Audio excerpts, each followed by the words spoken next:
Everyone, Chris kicking you back with another video review, and I decided to redo the review of this God of War 2018 Atreus figure from NECA. And this is actually Atreus from the Kratos and Atreus 2-pack. Now, I figured I'd redo this review because looking back at my old review of Atreus, I'm not gonna lie, it wasn't really that good, so I figured I'd try to redo it and try to make it better. But yeah, and still, I'm gonna say this in my credits review. I called this head here Balder, but this is actually Mimir. This guy's name is Mimir because I found out about the name when I got God of War 2018. I think during the summer. Really great game, and I've since completed it. But anyway, that was still a mistake on my God of War Kratos figure. I think I might redo the review on Kratos. I might not. I don't know. But anyway, let's just take a look at Atreus here. Starting with his accessories. Obviously, he comes with a bow that you can put into his hand.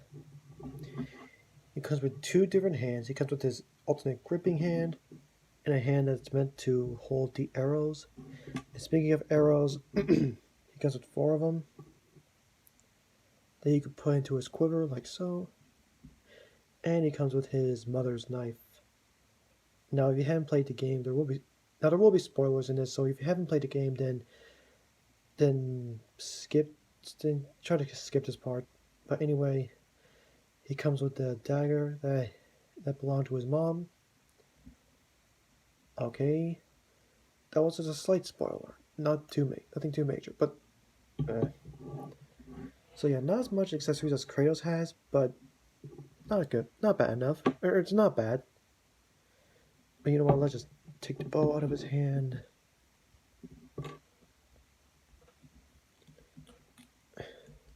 And take the arrows out.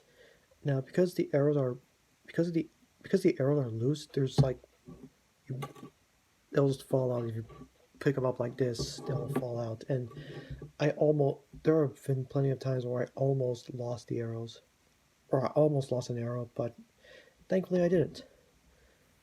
Now, there's a few things that I found to be problematic are, well, swapping out first of all, the head. It's pretty tight. You can see it kind of bends the plastic, so you can move the head side to side, but I wouldn't recommend moving it all the way around. But you know what? While we're at it, let's just go over the articulation while pointing them out.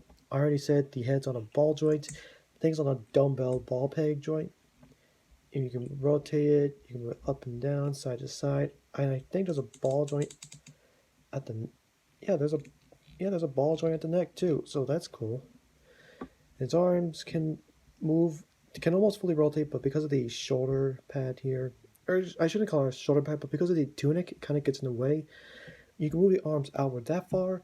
Now, another problem that I had with this figure was this arm would not move at all. It was just fixed it was just stuck, and I just couldn't move it up and down. So I used a hair dryer. I heated it up, and now, surprisingly, I loosened it up, so now I can move the arm outward that far. So yeah, that's good. So yeah, this was a problem I had. No, it's no longer an issue anymore. But he also has a bicep swivel that's maybe a little too tight. He has double joint elbows, and this is a problem. Sometimes the joint doesn't want to bend, but that's his elbow articulation. Now I think it's because of the way the joint is on the lower arm on this arm. While this arm, I could bend the lower joint, but the upper joint. Okay, never mind. It's mostly on the right arm. That's a problem. But anyway, he also has a wrist. His wrists can move back and forth, but if you rotate it, you can move it up and down, and they also rotate.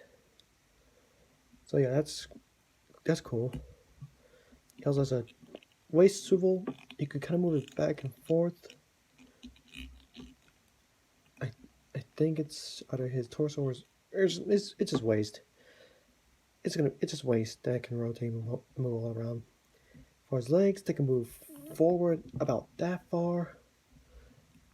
The kilt piece kind of gets in the way, but it's a soft rubber, or it's a soft plastic, so it doesn't really hinder it that much. It can move back that far. It has a beautiful spread. For some reason, this leg goes up higher than this one, but again, because of this, it's kind of hindered. It has a thigh swivel that's tight. You can bend at the knee, rotate at the knee. Though I kind of wish he had double joint knees, but oh well.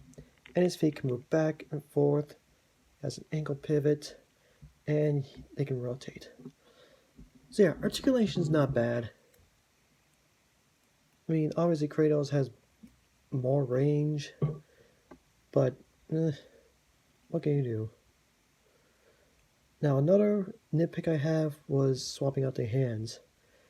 Mostly this hand here. When I swapped it, I mean, I'll say right now, this hand was actually already on the figure when I got it out of the box. And swapping it was actually worrisome, because I'll just show you right now. That little ball there, it looks to be maybe a little too tiny. And I'm afraid that if I continue swapping the hands over and over, that it's eventually going to break. But I don't really swap them out that much, so I won't have to worry about it. But I like to display him reaching behind and kind of position his hand to where he's going to pull out an arrow and shoot. Or he's going to pull out an arrow and shoot it from his bow or something like that. But yeah, not a bad figure. Though I will admit Kratos is the better figure, but still, it's cool that we get Kratos and his son in a 2-pack. But yeah, this is my redo review. I hope you enjoyed this, and I'll see you all next time.